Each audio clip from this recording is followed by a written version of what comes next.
vzela na nož. Ne. Čakajte malo, ne. Mi smo že vse potrošili, zdaj bi pa vi kar davke zniževali. Ne. Se ne morete, ker smo že mi vse potrošili. Ne. Prav tako škandalozen podatek, ne, se pravi, nekdo, ne, nek vrhunski menedžer, ki je v Sloveniji plačan 63 000 evrov, torej 43 000 evrov plača državi v davkih. Pa mene bi bilo strah, če bi ti ljudje, ki so bili sedaj nadaljevali s svojo vladno politiko. Jaz ne vem, a bi prišli do Venezuele, kam...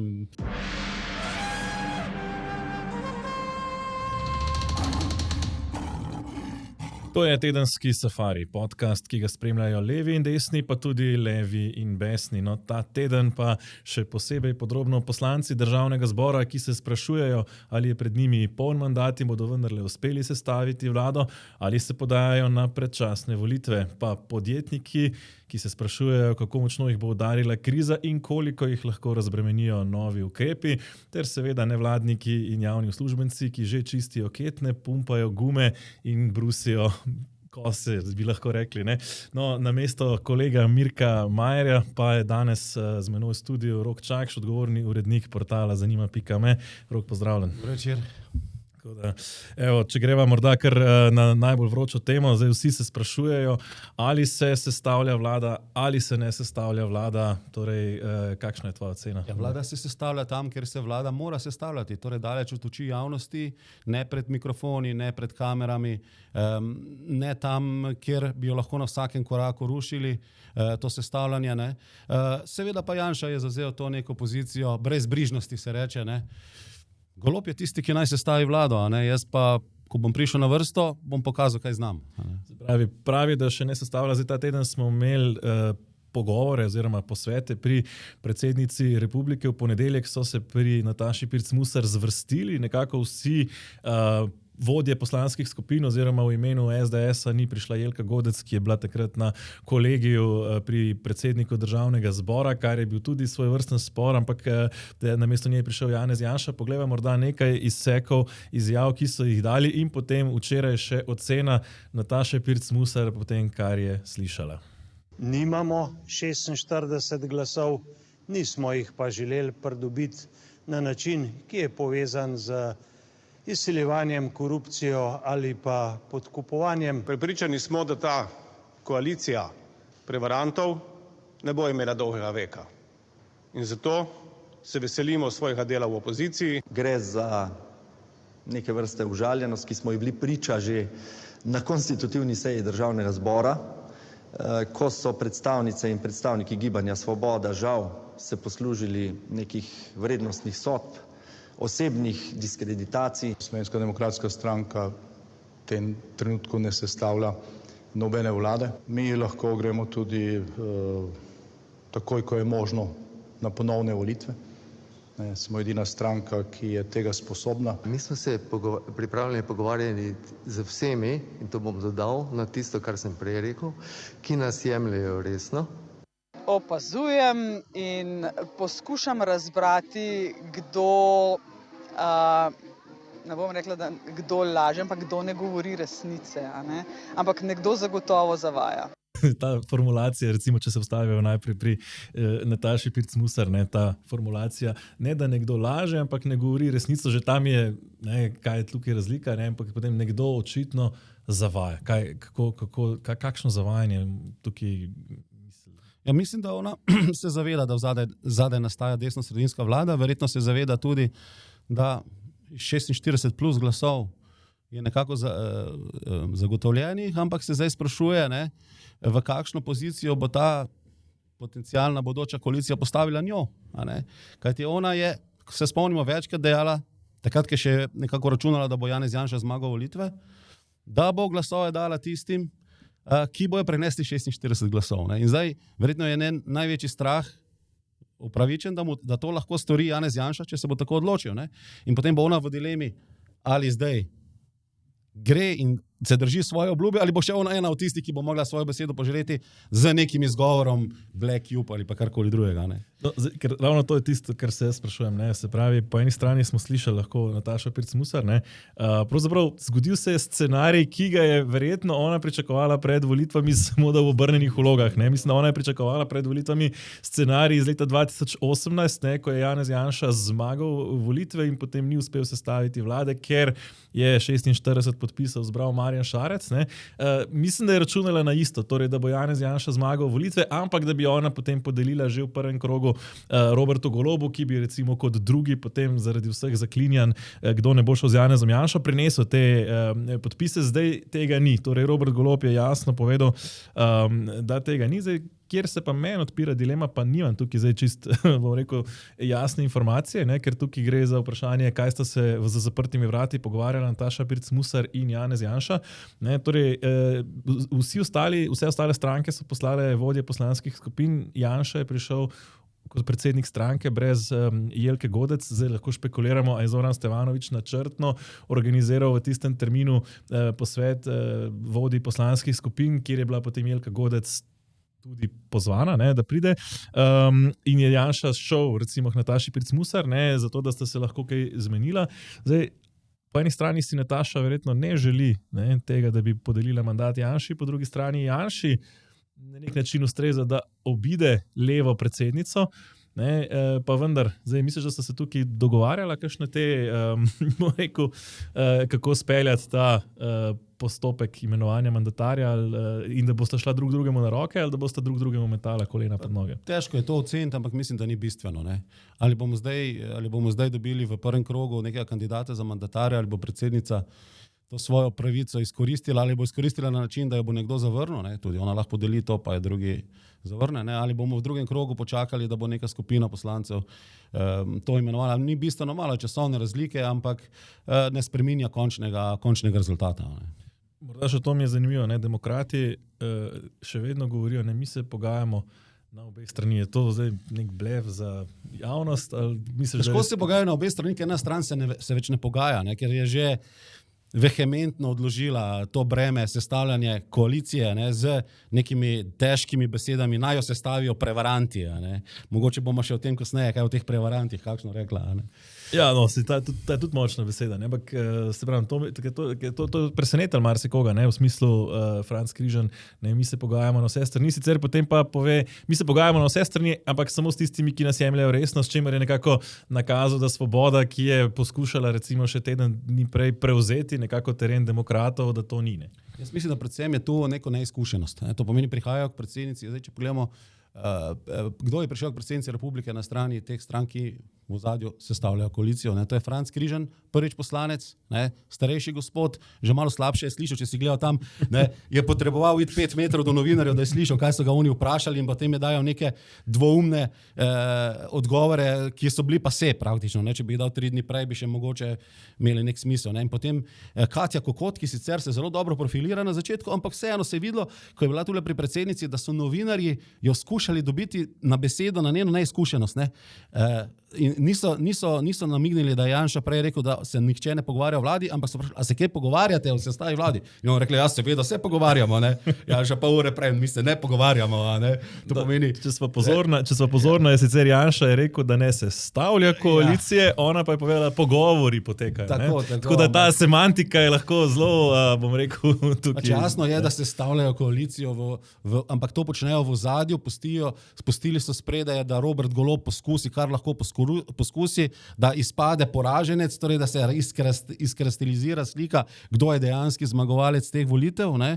In to se bo potem, ko bo Robert Golob dokončno pogorel na način, da ga bodisi predsednica države mu ponudi mandatarstvo in ga zavrne, ali pa ga sprejme in gre v državni zbor po te glasove, ki jih ne dobi, ali pa ga niti ne nominira, ne? To pomeni, da je že to samo po sebi priznanje poraza in potem bo prišel Janša na sceno iz ozadja. Ne? Morda res samo še beseda o teh prevarantih. No. Zdaj, tako bom rekel, močne besede nismo vse navajeni.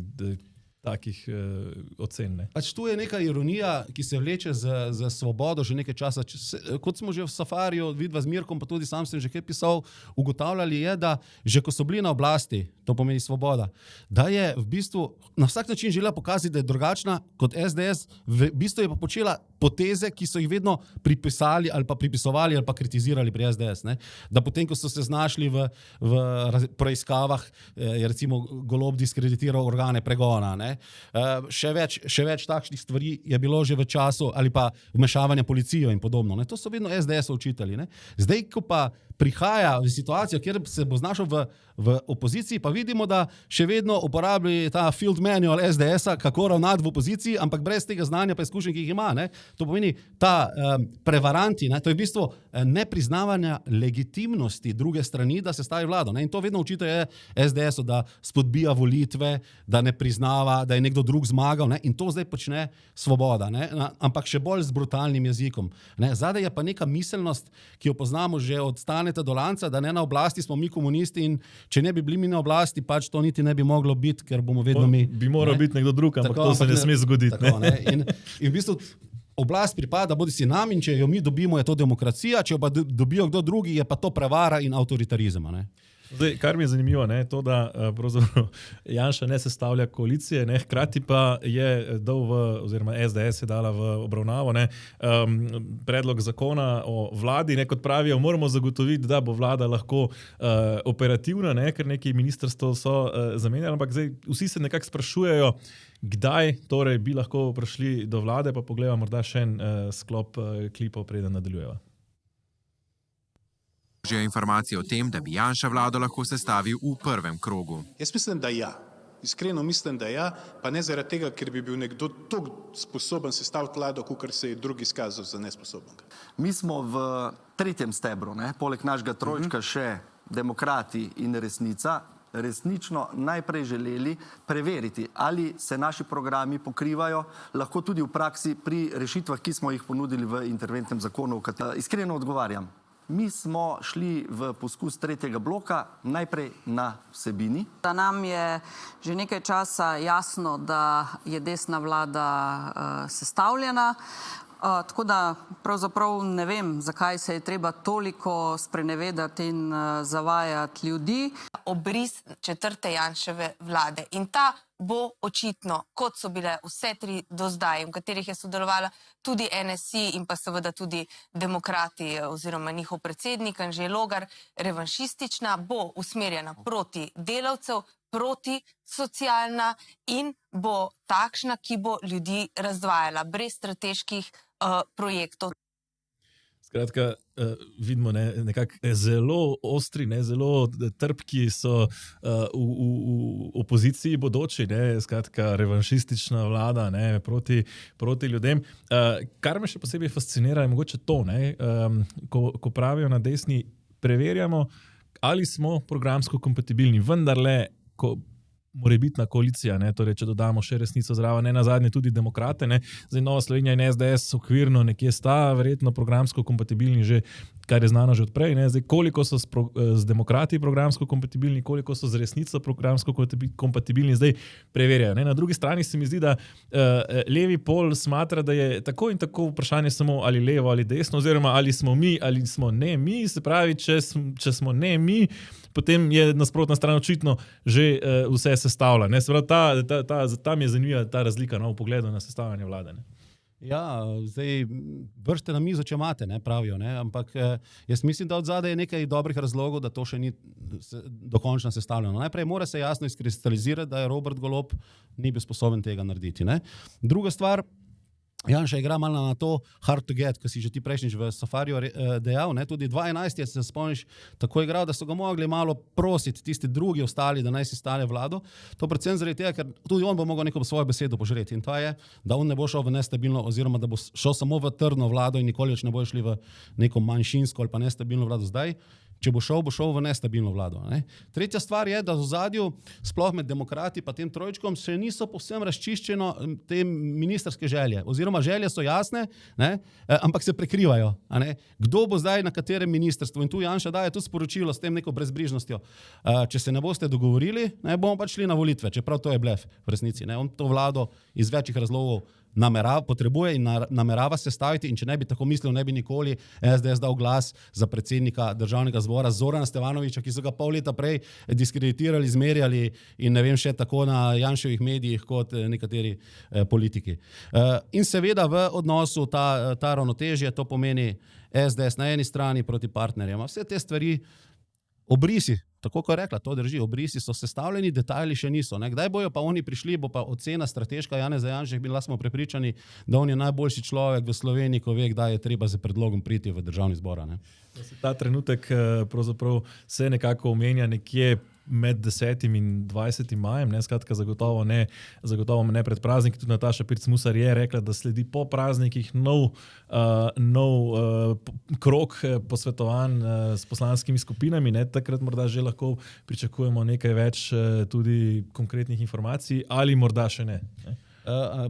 Skoraj najpomembnejši razlog sem pozabil. Ne? To pomeni proračunska luknja. Ne? To pomeni, izkazalo se je, da je prejšnja vlada te zapitki, ki jih je ustvarila, bo morala poravnati naslednja vlada v zelo poslabšanih okoliščinah. Ne? In zdaj bolj kot ne je jasno, da bo iz Bruslja prišlo veliko svarilo glede javnih financ Slovenije in z nekaterimi napotki. Ne? In mislim, da je del strategije čakanja tudi čakanje na to poročilo iz Bruslja, zato da bi bilo pred slovensko javnostjo jasno, kdo je zafural javne finance in kdo jih mora zdaj popravljati. Ne? Se mi zdi, da je to še en močan argument, da ne hitijo preveč. Po drugi strani bi se jim pa moralo muditi zaradi tega, ker so interesne skupine, ki si želijo preprečiti to vlado, so pa izredno močne in počasi prihajajo k sebi. Prvo so bile v šoku, ampak zdaj že vidimo, da se zbujajo. Ne vem, iz zimskega spanja se je zbudil Branimir Štrukelj, jaz ga 4 leta nisem opazil, a se ga ti ki je opazil. Ne? On napoveduje stavko, še prej je vlada postavljena. Ne? Nika Kovač že piše po Instagramu o neki avtoritarni vladi, ne vem, karkoli. Oni že mažejo verige, je rekel Jaša Jenull. Skratka, te skupine, ki bodo to vlado poskušale rušiti, nedvomno, že zdaj, preden nastajajo in bi poskušali škodovati, koliko se da, se že prebujajo in če ne želijo prevelikih zapletov, tudi predolgo ne bi smeli odlašati z tem, da pridejo pred poslance in izglasujejo mandatarja in potem tudi vladno sestavo. No, to, da jo sestavljajo, se mi zdi, da nakazuje tudi zadnji zakon o vladi. Janez Janša je že pred volitvami napovedoval 14 resorjev, tudi nekako poudarki, ki jih dajajo ti resorji, ne, torej zdaj imamo Ministrstvo za demografijo, družino in socialne zadeve, recimo delo je pridodano gospodarstvu, kar je Asta Vrečko smatra kot da daš volku čuvati ovce, ne, kako že. Komunistična, marksistična ideja. Ne. So razredni sovražniki. Tako, ne. Recimo pri izobraževanju smo dobili zraven še mladino in tako dalje. Ne. Morda nekoliko več o samih resorjih potem v sobotni epizodi Safari Special. Ampak vseeno zakon o vladi recimo v sredo, zdaj gre na državni zbor, ne več danes, kot je bilo sprva mišljeno. To nekako kaže vendarle, da resno se vlada sestavlja. Ja, sestavlja se resno in kot vidimo, gre tudi v smer racionalizacije, kar je edina možna varianta. Če želijo sfurati interventni zakon ali pa vsaj večino interventnega zakona, potem bojo morali nekje na drugi strani oklestiti. Verjetno bomo o tem še kasneje, ker se mi zdi to izredno pomembna tema, ampak mogoče zdaj samo omenim, da zagotovo se nekje rezerve, če je v 4 letih proračunska poraba zlasla za 4 milijarde evrov. To pomeni, nekje morajo biti neke rezerve. Ne? In tudi tu se že nakazuje ta smer. Dajmo mi to zracionalizirati, naredimo malo vitkejšo. Tudi Golob je pogruntal, da to talanje resorjev samo zato, da je zadovoljil vse svoje koalicijske partnerje in da lahko Maljevac dobil svojo solidarno prihodnost in Mesec svoje delo in ostalo, da ni bilo smiselno. Je pa res, da v imenu teh mogoče malo pogrešam, pa upam, da ne bo preveč v ozadju vprašanje digitalizacije. Prejšnja vlada je to dosti pomemben resor, dosti dosti pomembno tudi bilo, mislim, da ločeno ministrstvo, zastavljeno, ali je bilo v okviru. Pod prejšnjo urad, ki je bil minister brez listnice, se pravi urad, ki je imel podoben status kot Slovenci v zamejstvu in po svetu, je bil pod Janševo vlado, potem je pa to vlada Roberta Goloba povzdignila nekako na ministrstvo, kjer pa niso praktično nič delali, razen delili računalnike. Mogoče to, da bi to prekinili in da bi mogoče nekemu ministrstvu tudi dodali digitalizacijo v smislu, mi moramo to vzrok gre digitalizacija javne uprave, tu smo mi daleč zadaj, ne? Ali pa zdravstva, ne? Recimo dolgotrajna oskrba, tu je največji minus. Oni na roke pišejo odločbe, ne? Razumete, koliko je tu priložnosti pa mi živimo v letu 2026, ne? Tu umetna inteligenca prihaja, ne? Microsoft bo 10% ljudi počasi po mehkimi ukrepi spravil ven, ker jih bo nadomestila umetna inteligenca. In tu mislim, da je eno področje še, ki bi bilo smiselno dosti izpostaviti v naslednjem mandatu. Vprašanje pa je, že recimo ministrstvo za digitalizacijo res tisti pravi ukrep za ta namen. Ni treba, da je ločeno ministrstvo, bi pa ne bi škodilo, da bi dali dobro sporočilo, če bi enem od obstoječih ministrstv dodali tudi to ime. Ministrstvo za gospodarstvo, delo in digitalizacijo. Morda mi je zanimivo še ta manever opozicije. Ne, po eni strani pravijo, ne bomo blokirali sestavljanja vlade. Recimo, videli smo, ko se je sestavljala Golobova vlada, je bil predlog najprej za posvetovalni referendum o zakonu o vladi, potem so zbrali 50,000 podpisov za naknadni zakonodajni referendum, kjer so potem v bistvu nekaj mesecev čakali, da so se vseh teh 20 oziroma 21 ministerskih mest lahko razporedilo. Ne, zdaj pravijo, da ne. Po drugi strani pa so napovedali izpodbijanje izvolitve Zorana Stevanovića na mesto predsednika Državnega zbora, celo na Ustavno sodišče se podajajo. Poglejmo morda še nekaj izjav v zvezi s tem. Parlamentarci pišemo drugim zakone. Je prav, da jih tudi sami spoštujemo in seveda to glasovanje je bilo v nasprotju za ustavo, zakoni, s poslovnikom. Upanja niso prevelika, želimo pa opozoriti in pa odpraviti težave za v bodoče. Taka ustavna pritožba nima nobene možnosti, da uspe. Niso izpolnjeni nobeni pogoji. Tudi ne vidim, kakšna je ustavna pravica naj bi bila tistim, ki bodo vložili kršena.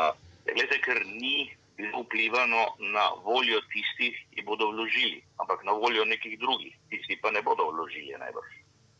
To je prvo, veste. Ustavno pritožbo lahko vloži nekdo, katerega ustavna pravica je bila kršena. Jaz mislim, da je treba preprosto reči, da želeno bi bilo, da si pridobijo kakšno pravno pomoč pri tej ideji. Evo, Rajko Pirnat se jim ponuja kot pravni pomočnik in pravi, da tukaj s tem ne more uspeti. Ne? Pa ne, to je bolj kot pravna poteza, je to politična poteza. Ne? To pa oni računajo, da bo s tem še dodatno pokazali na to, nehigieničnost, to lahko rečemo, nehigieničnost označevanja glasovnic. To kaže na neko začetno nezaupanje, kar je po svoje sicer, glede na to, da so se pravkar dobili skupaj sestavili, lahko nekako razumemo, tudi prejšnje vlade so imele te skušnjave oziroma te stranke, ki so se sestavljale od fotografiranja glasovnic. Na istem nivoju je tudi, da ti ne pustiš svojih poslancev, da grejo glasovati, to pomeni, da ti niti ne prezameš glasovnic. Ne, o tem niso pa sprožili ustavne pritožbe, ker bi mogli potencialne oziroma bivše koalicijske partnerje dobiti. To je bolj stvar interpretacije, kak je pa to izpadlo, sem šel pogledati malo po komentarjih pod teh člankov na te malo večje portale, recimo MMC, ne, kdo ima največ zvezdic. In tisti največ zvezdic, prvih 4 ali 5 so bili v tem smislu, pa dajte Svoboda, no pa slavi poraženci ste, ne, pa kaj ste kot v otroškem vrtcu, ne? Zdaj se pa greste nekaj, kar ne bo šlo. Spremljite situacijo, kakršna je, pa postavite se v pozicijo, pa začnite resno delati tam, kjer je smiselno. Ne? To pomeni, jaz mislim, da javnomnenjsko jim ta poza ne bo koristila. Spet je to neka playbook SDS, opozicijska varianta, ki grejo, vemo, doskrat na nož tudi tam, ko ne gre skozi. Ne?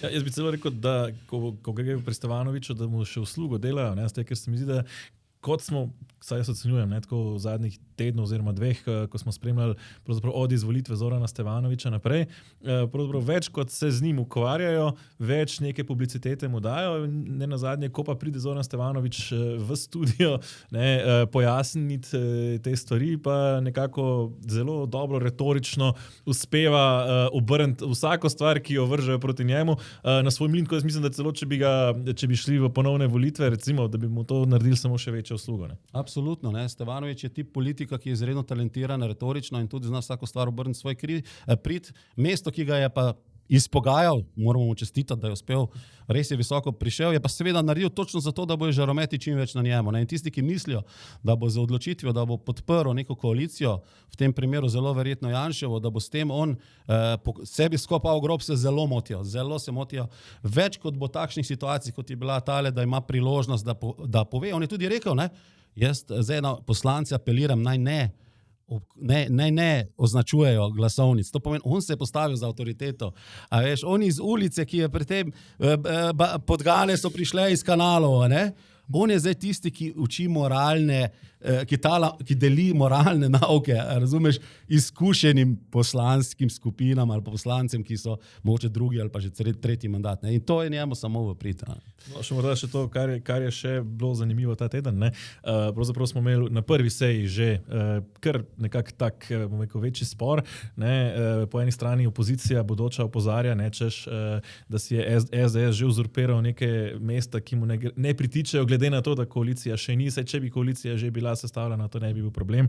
Ne? Ampak zdaj, ker ni, češ, da bi morali upoštevati volilni rezultat pri deljenju teh vodstvenih mest v začasnih odborih, ne? Potem so se nekako z Zoranom Stevanovićem že orang sporekli, bom pokazal še en, bom rekel, ta izsek iz državnega zbora in potem na koncu praktično skoraj soglasno izvolili dva podpredsednika, torej Križana in Krivca, ampak pogledaj morda najprej ta besedni spopad Zorana Stevanovića z Natašo Sukič.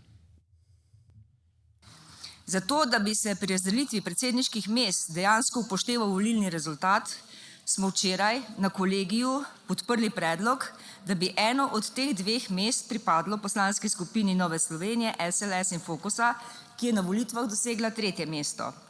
Desnosredinska večina, ki javno še vedno deluje na netransparenten način, je ta predlog soglasno zavrnila in brezkompromisno izglasovala predlog predsednika Državnega zbora, ki je po našem mnenju v nasprotju z osnovnimi demokratičnimi načeli.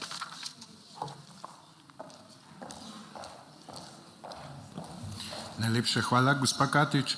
Glede na to, da ste omenjala kolegi, katerega sem vodil jaz, bi lahko samo dodal to, da ni ravno res, da ste ostali brez odgovora na to, zakaj taka naglica. Odgovor je bil ta, da moramo postaviti parlament čim prej, da začne funkcionirati glede na trenutno situacijo. Nadalje vabim k govornici. Izvolite, gospa Sukič. Spoštovani predsedujoči, eno od pravil v parlamentu je tudi to, da ne polemizirate z stališči poslanskih skupin, niste prijavljeni k razpravi, vodite to sejo, vendar nimate po poslovniku, ne me prekinjati, da povem do konca svoj postopkovni predlog. A smem povedati postopkovni predlog? Ampak ni postopkovno, morate mi razložiti. Postopkovno predlagam, da se v bodoče vzdržite komentiranja stališč poslanskih skupin. Hvala lepa. Gospa Sukič, hvala za sugestijo, ampak vas Se pravi, zelo ostro po eni strani, ampak smeh smo slišali, ker pravzaprav je to ves čas počela Urška Klakočar Zupančič. Celo bi rekel, da Stevanović to počne nekoliko bolj galantno od nje. Pa tu se še ni končalo, ne? Potem mislim, da še Janja Sluga nastopila, pa Borut Sajovic, še kazal mu je poslovnik. Ne? Ampak največja zmaga tukaj Zorana Stevanovića je, da se je na družabnih omrežjih oglasila Urška Klakočar Zupančič njemu v podporo, sicer posredno, ampak je potrdila, da res je ta postopkovni predlogi se venomer zlorabljajo, ne? Je hkrati še dala tudi meni, sicer dostikrat spodletelo, sem kaj pokomentirala in tako naprej, ne? Ampak predstavljajte si, dokot je uspel priti Zoran Stevanović za svojim vodenjem Državnega zbora. Do tega, da je dobil blagoslov Urške Klakočar Zupančič svoje predhodnice. Ne? To pomeni političarke skupine, ki je zdaj Zorana Stevanovića v bistvu tukaj v parlamentu glede tega kritizirala. Ne? No, omenil sem že demokrate, ne, in SDS imajo zdaj podpredsednika Državnega zbora, Križan in Krivec, oba zelo umirjena, tudi Križan sicer prvič poslanec, Krivec že dolgoletni, tudi bil je že podpredsednik Državnega zbora, izkazal se kot najbolj nekako galanten podpredsednik Državnega zbora v prejšnjem sklicu. Ne.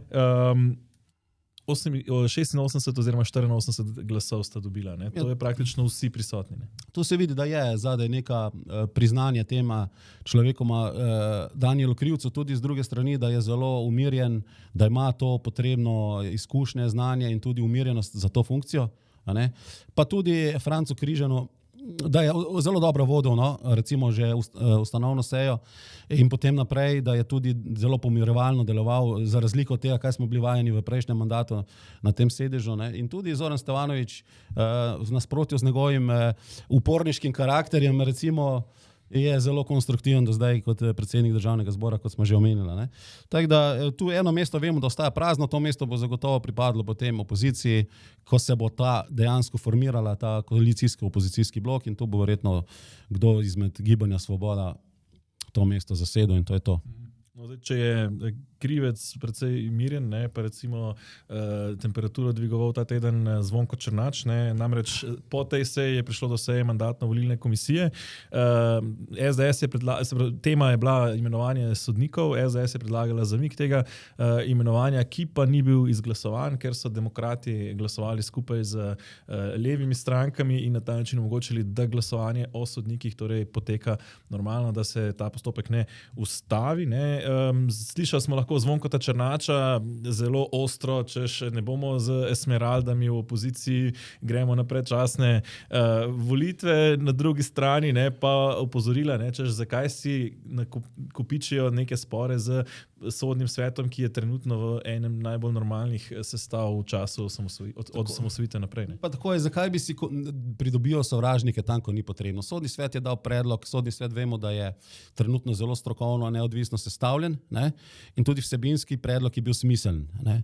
SDS se je, po mojem vedenju, brez kakšnega koli usklajevanja s potencialnimi koalicijskimi partnerji odločil drugače. NSI Trojček, to pomeni Trojček, NSI, Fokus, SLS je se nekako pridružil temu, medtem ko so pa demokrati glasovali vsebinsko. To pomeni, oni so se vsebinsko odločali. In če se po jutru dan pozna, se mi zdi, da je to zelo dobro sporočilo. Zelo dobro sporočilo, zato ker vlada, ki bo nastala, bo šibka, nestabilna. Od zunaj bo imela veliko sovražnikov. In zelo pomembno je, da so v vladi obstajajo stranke ali pa blok, če bo deloval kot blok, torej tretji blok, kot korektiv SDS-u, ki vemo, da ima to tendenco, da se spušča v neke bitke, ki jih ne more zmagati. A ne? To pomeni, da bo tu nek korektiv, da bojo usmerjeni na tisto, kar je pomembno. To pomeni programska izhodišča, to pomeni gospodarstvo, davki, zdravstvo, vse, kar bo vezano na krizo, ki prihaja, na zunanje politične razmere in da se ne bojo spuščali v nepotrebne bitke, ne? Iz katerih vedno znova izidejo kot poraženci. In tukaj se mi zdi, da je vloga demokratov tudi zanje lahko dobra, če se bojo oni znali postaviti kot nek korektiv tej desno-sredinski politiki, bojo na nek način kompenzirali tisti očitek, ki zdaj na nje leti, ne, da so dejali, da bojo šli samo v razno barno vlado. Seveda, politična realnost jim je to onemogočila, roko na srce, gotovo si sami niso želeli situacijo, v kateri so se znašli, ampak lahko bojo oni tista distanca, ali pa še bolje bi bilo, da bi ta tretji blok ostal kot neka formacija, ne zato, da bi rušil vlado, daleč od tega, ne, ampak da bi tukaj potekal smiseln, konstruktiven dialog, katere bitke so za ljudi in ne nazadnje za koalicijo pomembne, katerim bitkam oziroma pa s tem minam se je pa vredno izogibati, zato ker se samo ustvarja, bodisi se pelje voda na mlin tistih, ki jih bojo rušili in ti bojo vrsti stali, ki bojo želeli to vlado zrušiti, ne? Bodisi, da se na tak način izogneš temu, da si pridobivaš sovražnike tam, ko ni potreba. In zadnja stvar, ki jo potrebujejo, je, da si v nekem sodnem svetu, ki se je končno konstituiral, nakopljajo neke sovražnike. Ne? Jaz sem celo slišal idejo, da bi recimo kar predsednico sodnega sveta povabili za pravosodno ministrico, ne, celo do teh idej. Pa da skratka, če zaključimo mogoče ta sklop, ne, v vladi se tudi kaže nekako, da bi ta tretji blok, ne, imel pravzaprav enako težo v vladi kot SDS, ne, torej SDS 7 ministri in premierjem, torej 8 in na drugi strani recimo tretji blok, v tem primeru sicer samo NSI in demokrati, ker bo resnica pač, kot kaže, izven koalicijska, ne, z 3+5, torej 8 ministri, se pravi na ravni vlade, torej pravzaprav ekvilibrium. Ne. Ja, čeprav treba je reči, če pogledamo Janševe vlade, zelo redko je prišlo, da bi prišlo do preglasovanj, ne, na vladi. Ali so bile stvari dogovorjene naprej, ne? Je pa ena močen aparat discipliniranja koalicijskih partnerjev, o katerih insideri znajo povedati, je ne to, da greš na vlado in se tam spičiš, po domače povedano, ne? Ampak da ti nekih tem enostavno ne daš na vlado. Ne? To pomeni, tak način ti najlažje discipliniraš koalicijske partnerje, ker predsednik vlade je tisti, ki odloča, kaj bo na sejah vlade. A ne? In tu recimo jaz, če se dobro spomnim, bil tak primer paket zakonov, ki jih je Janez Cigler Kralj v prejšnjem mandatu pripravil na področju sociale. Ne? Zakoni so bili pripravljeni, enostavno niso prišli na obravnavo. Ne? Več mesecev. Ne? Več o sami kadrovski sestavi oziroma o tem, kako torej v detajlih v zakulisju poteka sestavljanje vlade v sobotni epizodi Safari Special. Midva pa nadaljujeva z luknjo v proračunu, ampak takoj po kratkem predahu. Z vami odkrivamo nove svetove neverjetnih možnosti. Smo več kot omrežje, smo skupnost, povezani. Naj vas v prihodnost popelje premijski paket Oranžni King z vsem, kar potrebujete. Prvo leto po akcijski ceni. T2. Pripravljeni na prihodnost. Torej, pozdravljeni nazaj. Evo, če sva nekako sestavljanje vlade pokomentirala, pravzaprav ključno dogajanje tega tedna se zdi, da je pa pravzaprav po eni strani interventni zakon, ki ga pripravljajo v tem trojčku in ga podpira, kot kaže, tudi SDS in pa, kot se kaže počasi, ne, mislim, da še ni čisto jasno, kako res ta velika luknja je pa očitno ogromna. Ne, torej luknja, ki jo je v proračun navrtala prejšnja vlada, še posebej s temi predvolilnimi ukrepi. Morda pogledava za začetek še nek serijo izjav raznih torej strokovnjakov od fiskalnega sveta do gospoda Mraka in pa seveda ministra za finance. Cena vladnih predvolilnih bombončkov je zagotovo visoka. Imamo pa seveda opravka z nekoliko dolgoročnejšimi trendi, ki so zaskrbljujoči. Javnofinančni izdatki že 2 do 3 leta rastejo hitreje kot javnofinančni prihodki in zaradi tega se primanjkljaj povečuje. Nadaljevanju takšnih trendov, če jih seveda ustrezni ukrepi ne bodo zaustavili, da bo seveda prišlo do preboja fiskalno-strukturnega načrta in s tem tudi do morebitnih javnofinančnih težav. Eno je scenarij resnih motenj, drugo pa je črni scenarij zelo hudih motenj. In ko je fiskalni svet te scenarije preigrava na primeru Slovenije, smo ugotavljali, da bi ta blažji scenarij nas privedel do primanjkljaja okrog 3,5% BDP-ja v letu 2028, medtem ko ta resni oziroma črni scenarij bi nas privedel do primanjkljaja, ki bi presegal 5% bruto domačega proizvoda. Realno stanje slovenskih javnih financ nikakor ni katastrofično. Zdaj, v zadnje leto ni bilo kriz, torej pred izbruhi te vojne, potem polna zaposlenost, skratka, na to so opozarjali ekonomisti, ne, da v bistvu v času, ko rečejo, debelih krav, ne, treba narediti rezerve in teh rezerv očitno Slovenija nima. Ne. Glejte, zdaj odvisno s kom se primerjamo, kot sem rekel, naše stanje javnih financ je pravzaprav zelo dobro. Mi smo bili, in to govorim, pred finančno krizo, tole z Iranom, smo bili v situaciji, ko te naše javne finance niso bile zdrave, niso bile katastrofične, samo v tem, da so bile pa zdrave, pa preprosto ni res. Skratka, Boštjančič, ni nobene težave v proračunu, po drugi strani smo videli, pošilja okrožnice, naj ministrstva zmanjšajo porabo, takoj po volitvah, torej zmanjšanje porabe. Prihajajo tudi že informacije, da je dobesedno pravzaprav torej, če gledamo od marca do marca, zdaj smo že presegli proračunski primanjkljaj, ki je prevelik za maastrichtska pravila Evropske unije, pri čemer smo imeli, kot rečeno, polno zaposlenost, tako da nekih hudih šokov ta trenutek še ni. Ja, poglej, Vlado so prevzeli, ko je država prišla ali pa svet je prišel izven COVID obdobja, ki je bil ena velika kriza tudi za javne finance. Ne? In od tu naprej so prišli tako imenovani te leta dobrih krav. Ni bilo ravno 7, bilo jih je pa nekaj. Ne? Ampak v teh letih dobrih krav so se oni obnašali, ne, trošili do neizmernosti, kot da jutri ne obstaja. Ne? To pomeni, proračunski stroški so šli iz nekje 13 milijard evrov tam v letu 2021 na 17,7 v letu 2026 planiranje. Torej 4 milijarde evrov dodatnih stroškov, ne? Nekaj so pridobili iz šibke gospodarske rasti, ki je bila dušena z novimi davki, to je bil pa glavni vir, s katerimi so to pokrivali. Dvignili so davke do tega nivoja, da je ekonomist Rok Spurk včeraj v Odmevi navajal neko raziskavo, da je Slovenija 6. najbolj obdavčena država na svetu. Ne? In kljub temu so ustvarili 2,8 BDP primanjkljaja v proračunu. Ne? To pomeni, in še ena ironija, da bi dobili zmago na volitvah, so trošili javni denar z božičnicami, z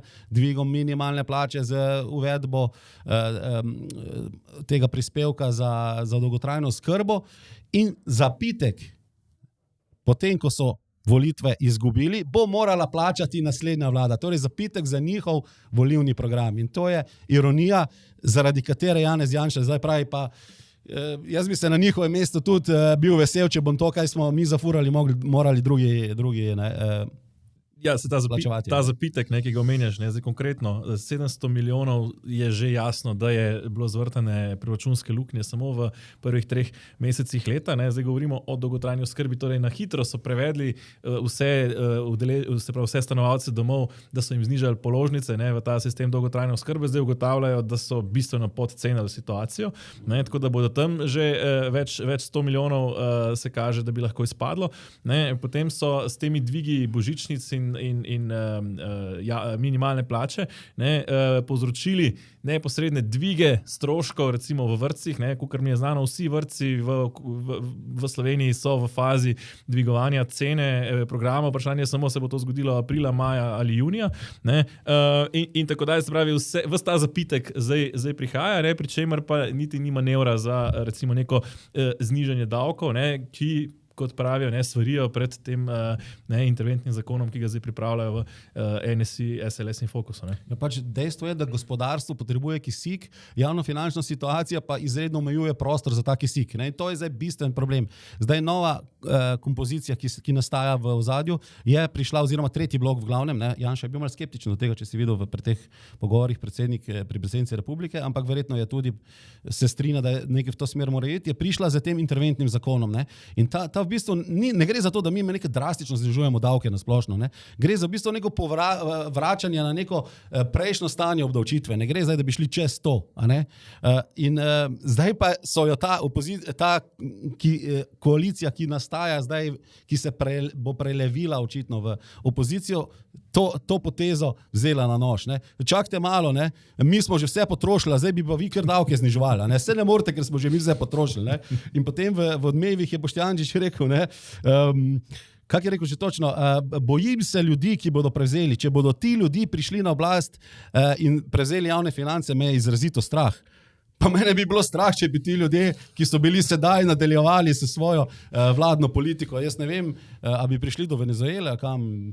V tem kontekstu se jaz pravzaprav sprašujem, recimo, kakšna je tukaj računica Janeza Janše, ker če ne prevzame vlade ta trenutek, kako bo boleče, ali pa če jo ima sploh namen kdaj še prevzeti, bo recimo po še enem levem mandatu, recimo, da bi do njega prišlo, da bi v 3. krogu sestavili potem neko levo vlado, če pač Janez Janša ne bi sestavil svoje, bo ta računica verjetno še bistveno bolj boleča takrat.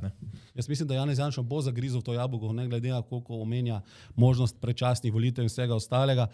Ima tudi druge interese tukaj zadaj, ima svoj nek medijski sistem, kateremu se zapira pipica iz Madžarske, ne, in bo nekako verjetno moral preživeti, ne, in še druge stvari. Tako da jaz mislim, da SDS je bolj motiviran, da prevzame oblast, kot se sicer obnaša ali pa dela. In tudi, če bi se zgodile predčasne volitve, pričakovati, da bo zdaj matematika desne sredini bolj naklonjena, kot je sedaj, ne glede na ta situacijo v javnih financah. Če poznamo mobilizacijo na desni, kjer je se res postrgalo praktično vse možne glasove in pa izgubljene glasove na levi, ki so šli recimo prej Viliču Piratom in podobno, ne, jaz ne bi bil tako prepričan, da bo matematika bolj v prid desni sredini. Prej bi rekel, da bo kvečjemu najboljšem primeru izenačena, ampak v tem primeru ničesar ne rešujemo. Tako da predčasne volitve sicer niso čisto iz mize, ampak jaz ne vem, če je to rešitev za karkoli v Sloveniji. Ne? Zdaj, ko govorimo o interventnem zakonu, gre za nekje 12 ukrepov, med drugim tudi možnost upokojencem, da naprej delajo ob polni pokojnini, pa ustanovitev študentskega SP-ja, kapica, torej socialna oziroma razvojna kapica pri 7500 evrov, razbremenitev davek na elektriko, na osnovna živila, na najemnine pri mladih družinah in tako dalje. Še par drugih ukrepov. Morda pogleda, kako sta se glede tega spopadla v Janez Cigler Kralj in Alenka Bratušek. Gospa Bratušek, koga imate vi za bogate?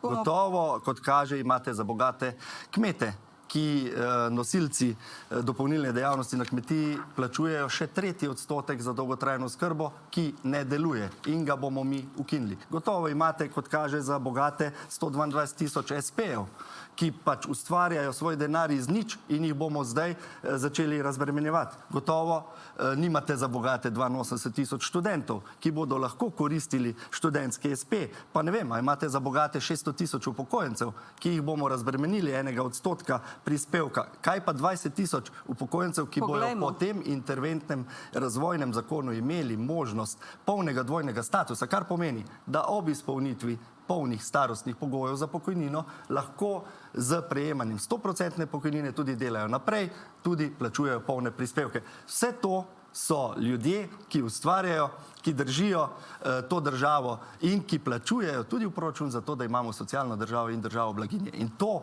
je naš pokazatelj smeri, v katero smer želimo, da gre naslednja razvojna koalicija. Nekdo z povprečno plačo, ta konkretno bo imel od tega vašega interventnega zakona, če bo kupil košarico teh osnovnih dobrin za 200 evrov, 8,17 evrov prihranka in pri položnici za elektriko, ki je nekaj manj kot 69 evrov povprečno visoka, 7,1 evrov mesečno. To skupaj znese 15 evrov. Vi ste jih obremenili, recimo. 15 evrov. S prispevkom za dolgotrajno oskrbo. Najbolje plačan menedžer ima danes 63 537 evrov bruto plače na mesec, ne na leto, da ne bo pomote. To pomeni 20 100 evrov neto. Ta bo zaradi kapice za bogataše dobil dodatno 12 400 evrov v žep. Lahko ga razumemo predvsem z vidika prizadevanj, da bi vendarle ustavili trend naraščanja obremenitev, ki je bil aktualen v zadnjih letih in zaradi tega je predvsem obremenitev s prispevki bistveno narasla. Vendar, po drugi strani, ukrepi sprejeti kot takšni bi pomenili dodatno luknjo v javni bilanci za Alenka Bratušek pove škandalozno, po njenem mnenju, podatek. Skratka, ona škandalizira 63 000 evrov bruto plače, ki jih dobi najbolj plačan menedžer v Sloveniji in potem domov odnese 20 100 evrov. Jaz sem iz tega razbral prav tako škandalozen podatek. Se pravi, nekdo, nek vrhunski menedžer, ki je v Sloveniji plačan 63 000 evrov, torej 43 000 evrov plača državi v davkih in zdaj mi problematiziramo, da bomo to zmanjšali za 12.000 evrov, pri čemer je takih ljudi res peščica. Ne? Ja, in peščica jih je zato, ker so sosednje države pri teh menedžerskih plačah oziroma plačah visokih inženirjev, inovatorjev in podobno toliko ugodnejše, da zapuščajo Slovenijo ali pa se Slovenije daleč izognejo in postavljajo svoje uprave, svoje raziskovalne centre in podobno na Hrvaškem, v Italiji, tudi v Srbiji. Ne? In mi te ljudi izgubljamo in ti ljudje največ prispevajo v proračun. Ne samo, da največ prispevajo, ne? Tudi naši ljudje imajo s tem lepo plačo namesto nekoga na Hrvaškem. Ne? A bomo šli tako daleč, da bomo na koncu Slovenci podizvajalci za hrvaške korporacije in hrvaška uspešna proizvodna podjetja? A bomo tako daleč zapeljali? Ampak vsi vemo, stališče Alenke Bratušek temelji na tako imenovani zavisti, ker za tem zakonom nihče ne izgublja, razen proračun, seveda, to je druga debata, ne? Ampak srednjeročno tudi proračun nujno ne izgublja, ne? Kratkoročno pa zagotovo. Ne? Torej nihče ne izgublja, ampak pridobivajo, ampak oni igrajo na zavist tistih najbolj produktivnih kadrov, ki jih Slovenija dokazano izgublja. Pa šport je tudi takšen problem. Športniki povejo, da je davčna politika v Sloveniji taka, da naši najboljši športni klubi ne morejo parirati z evropsko konkurenco. In to je en problem, ki ga še ne vem, če ga je že kdo omenil, ki ga rešuje recimo ta interventni skop. Zdaj pa poglejmo, kakšne so dejanske številke. Tukaj, ko se pogovarjajo o tej razvojni kapici, tukaj je izpada, kot si dejal, malo je teh ljudi, ne? Ampak ti daleč največ prispevajo dohodnina in prispevkov. Ne? Ampak tukaj izpada samo 50 milijonov evrov. Ne? Alenka Bratušek, pa Luka Mesec, pa Branimir Štrukelj trdijo, da je to zakon za bogate. Zdaj pa poglejmo. Ukrep, splošna davčna olajšava na 6250. Komu ta ukrep pomaga? Vsem ljudem s prihodki, ne, je 180 milijonov evrov.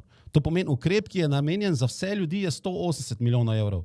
Znižanje DDV-ja za energente, ne, to pomeni elektrika, ni samo elektrika, so še drugi energenti, na 9,5, 172 milijonov evrov. Govorim, kje te minusi nastajajo, kje se ta denar preliva k ljudem. A ne? Znižanje DDV-ja na 15 osnovnih živil, 100 milijonov evrov. Tu so trije največji stroškovno, ki najbolj stroškovno bremenijo proračun. In te številke grejo, ti denar gre k bogatim.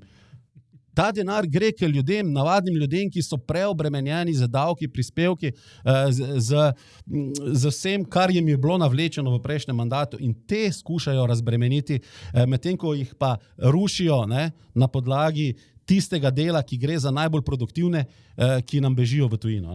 Čemer bi dodal še to, ne? Se pravi, če vzamemo to računico od Alenke Bratušek, ne? Se pravi, oni zdaj poberejo temu menedžerju, ki ga omenja kot najbolj uspešnega, 43.000 evrov, ne? Po razbremenitvi bo ta menedžer še vedno plačeval 32.000 evrov v državno blagajno, pa mislim, da je še potem še nekaj več, zato ker bo še pri dohodnini nekaj več, ampak ne, kakorkoli, tudi če vzamemo samo to računico, 32.000 evrov smo mi ohranili enega plačnika, ki na mesec plačuje 32.000 evrov, medtem ko bi sicer se zelo verjetno lahko zgodilo, da bi ta plačnik šel, oziroma smo jih že v prejšnjem mandatu gledali, kako so masovno odhajali na Hrvaško, Perutnina Ptuj, Lidl in tako dalje. Petrol je selil določene svoje investicije.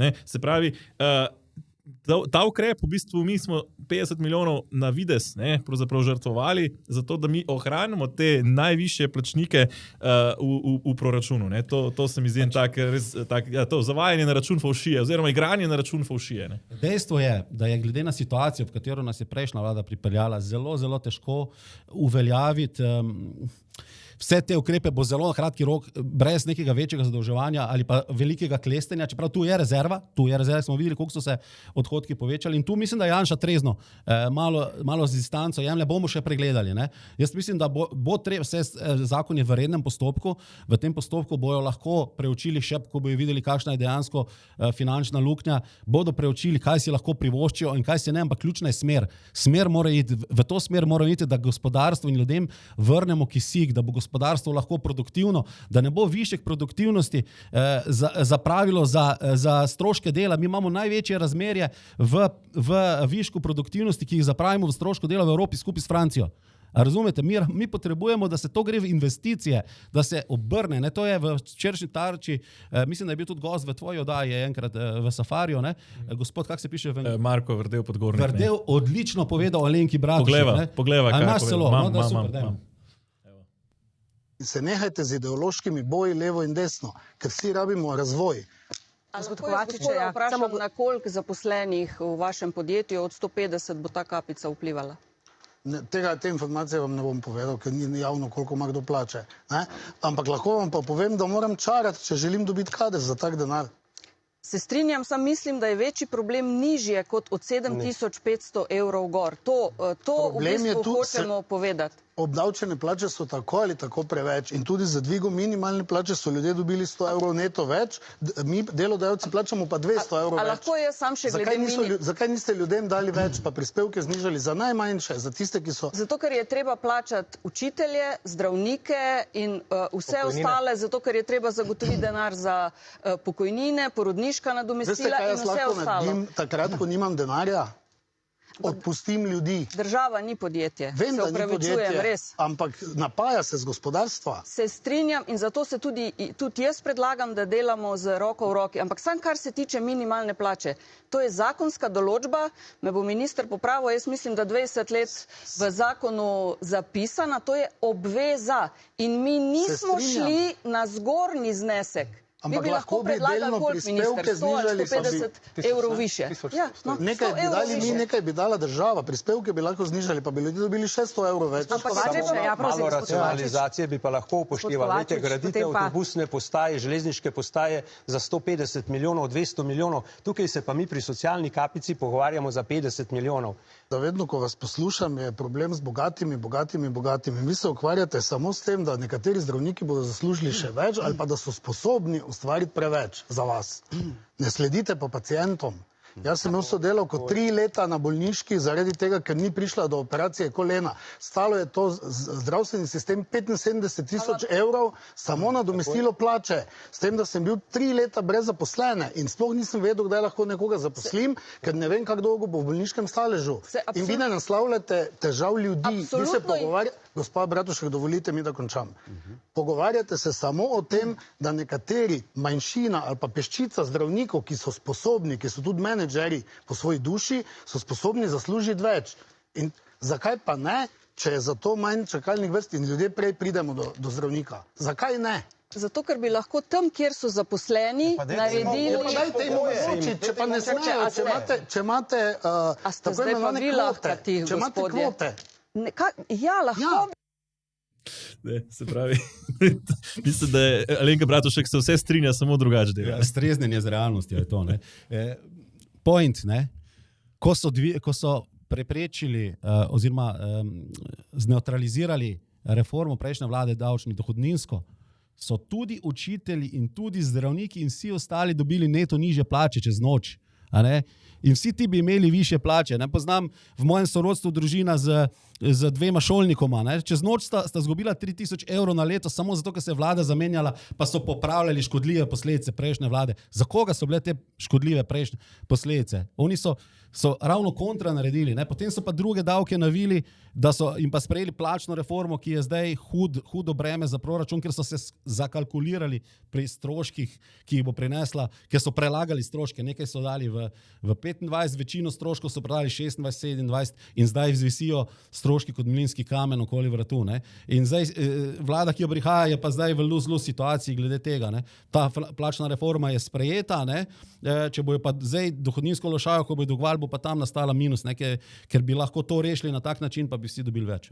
Ja, minister za finance pravi, da on operira z številkami. Zdaj, morda še da zaključiva ta sklop. Naftna kriza nekako prihaja, to je nekako slišati. Skratka, Evropska komisija pošilja priporočila za zmanjšanje porabe energentov. Slovenija je precej tukaj slaba. Slišali smo sicer, gradimo za 200 milijonov železniške postaje, ampak nekako promet je ta trenutek še vedno v Sloveniji, predvsem avtomobilski, in v povezavi s tem seveda potem tudi težave s parkiranjem v Ljubljani in tako dalje. Zdaj, Kako vidiš tukaj situacijo? No? Mogoče še. Ja, verjetno bo to pospešilo prehod na elektriko, bi sam rekel. Ne? Če bo težava z nafto, potem bojo se roke manejo Kitajci, čeprav so rekli, da jim ta vojna škodi, ampak mislim, da prije članek na Zanima me, ki bo pokazal en drug vidik, kaj bojo Kitajci splenili z te vojne na Bližnjem vzhodu. No? Če bo šlo v smeri elektrifizacije, recimo prometa, mogoče niti ne bo tako slabo, ne? Ampak za vse druge bo pa to velika obremenitev. Ne? Precejšno, ne? Zdaj, morda za zaključek pogledaj še nekoliko čez meje. Ne? V Bruslju je potekalo zaslišanje Marte Kos. Gre sicer za, lahko bi rekla, neka splošen ali pa običajen proces dialoga med Evropskim parlamentom in komisarji. Ne? Ni pa bilo ravno čisto običajno. Ne? Namreč Marta Kos se je morala soočiti znova z očitki njenega sodelovanja z UDBO oziroma ne z UDBO, ki se je takrat že imenovala Služba državne varnosti, na kar se je potem obešala, češ, da so ji učitelji UDBO. Skratka, Igor Omerza je objavil dokumente v knjigi Gospa komisarka, ne, ki razkrivajo, pač, da je več kot očitno ona bila tako informatorka, kot tudi sodelavka. Menda je celo UDBA po teh dokumentih zagotovila, oziroma Služba državne varnosti, mesto v nemški radioteleviziji Deutsche Welle, odkoder je potem tudi še pošiljala menda še do leta 1990, vse do aprila, torej do demokratičnih volitev, informacije za Službo državne varnosti. Weber, vodja Evropske ljudske stranke, je napovedal, da pričakuje pojasnilo. Zdaj, kot kaže, ga verjetno ni dobil, ker je Marta Kos pravzaprav vse, kar je govorila, jaz sem primerna za ta kandidat, delam dobro. Ja, to pomeni, da pojavili so se neki dokumenti, na podlagi katerih ona očitno ne more več zanikati nekega sodelovanja z to organizacijo, kar pomeni, da je, nisem sicer natančno gledal, ampak brško ne, to pomeni, da je na prvem zaslišanju o tem lagala ali pa vsaj prikrivala nekatere podatke evropskim poslancem, kar je kar velika napaka, kako bi temu rekli. Zdaj, ali jo bo to stalo komisarskega mesta, koliko sem slišal iz teh insiderskih krogov, je, da bo Ursula von der Leyen lahko to edina posreduje in da bo zelo pragmatična, kar se tega tiče. Zato, ker zamenjava enega komisarja in pa prihod nove vlade v Sloveniji pomeni, da se razmerja, ki so bila spogajana med temi koalicijskimi partnerji na evropskem nivoju, porušijo. In ali se bo zdaj ukvarjala s tem, da kljub tem madežu, črnem madežu na njeni komisarki, da bo tvegala neke nova pogajanja ali pa nezadovoljstvo znotraj neke koalicije, kjer imajo kup drugih svetovnih problemov, kjer je Evropa potisnjena na stran in si skuša izboriti nek glas. In seveda je ujetnica svoje pretekle napačne zelene politike. Ali se bo zdaj ukvarjala s tem, da žrtvuje Marto Kos, oziroma zaradi tega mislim, da ne. Ja, zdaj, ko res gledam situacijo, Evropa nekoliko drugače gleda. Meni je bilo zanimivo, Marta Kos pravzaprav omalovažujoče, ker nekako je navajena tega slovenskega pristopa. V Sloveniji pravzaprav se zdi, kot da če si bil sodelavec Službe državne varnosti, kaj pa je to, sej pa je marsikdo bil, pa se tega ne problematizira.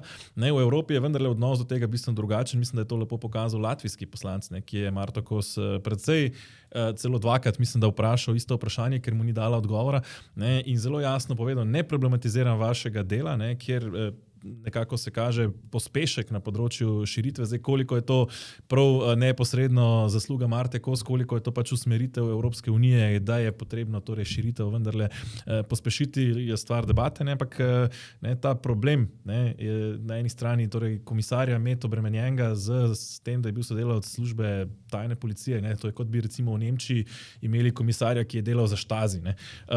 Po drugi strani je pa res, Marta Kos prihaja iz skupine Renew in leve stranke že tako nekako kažejo zamero do Ursule von der Leyen, češ da bi jo lahko potem poskusile razrešiti. Marte Kos se ne da razrešiti, da bi razpadla cela komisija, razen če pač recimo Ursula von der Leyen sama, kot praviš, jo k temu prisili. Morda je zanimivo še to, sem razmišljal zdaj, če bi jo umaknili, glede na to, da je to levi resor oziroma da pade v levo kvoto na evropski ravni, sem razmišljal, da bi bil mogoče pa vrhunski kandidat za evropskega komisarja v tem kontekstu Borut Pahor.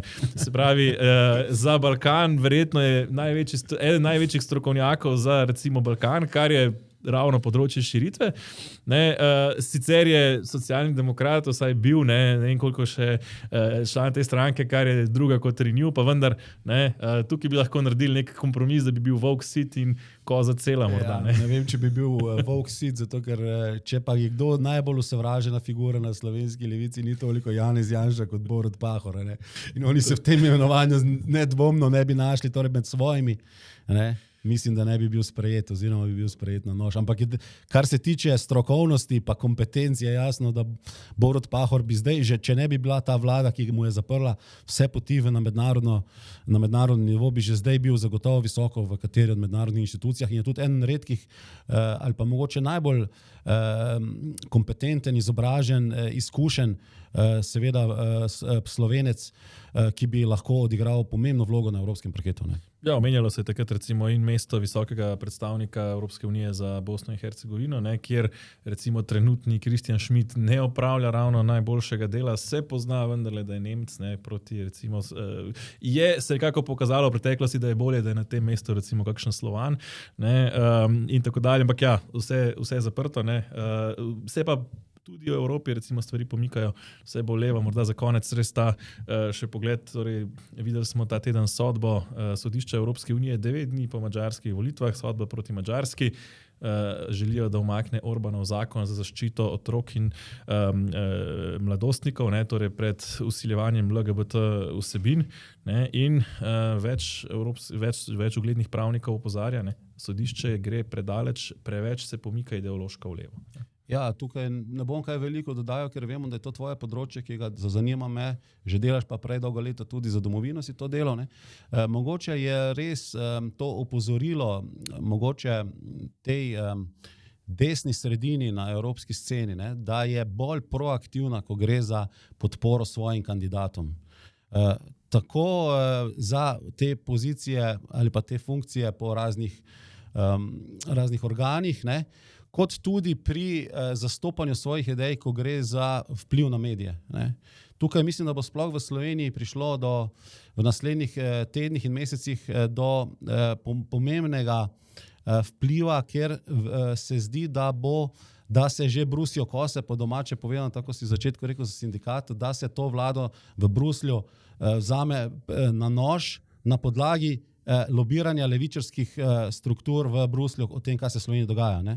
In tukaj se mi zdi, da je desna sredina na vseh nivojih, ali od EPP ali pa ECR ali pa kogarkoli, ne samo v Sloveniji, ampak tudi v drugih državah. Se mi zdi, da je preveč odprta ali pa tolerantna ali pa preveč konsenzualna s tem, da kdorkoli lahko pride na neke to položaje, oziroma da tistih kandidatov, ki bi bolj zastopali njene vrednote, ne podprejo dovolj. Tako občutek imamo daleč, mogoče se motim, ampak mogoče še ti kakšno besedo o tem poveš. Ja, to se mi zdi, ker so iz Slovenije, recimo, ko so zadnje imenovanja prihajala, so menda, to mi pravijo pač ugledni pravniki, so prihajali signali, opozorila iz tujine, češ pazite, koga imenujete, to so zelo sporni kadri, medtem ko recimo, ko imajo desnica večino, ta trenutek jo ima, recimo v Evropskem parlamentu in bi lahko nekoliko bolj recimo izvajala to sito, da recimo kakšnih radikalno levičarskih sodnikov morda ne bi dopustili skozi in spravili kakšnega bolj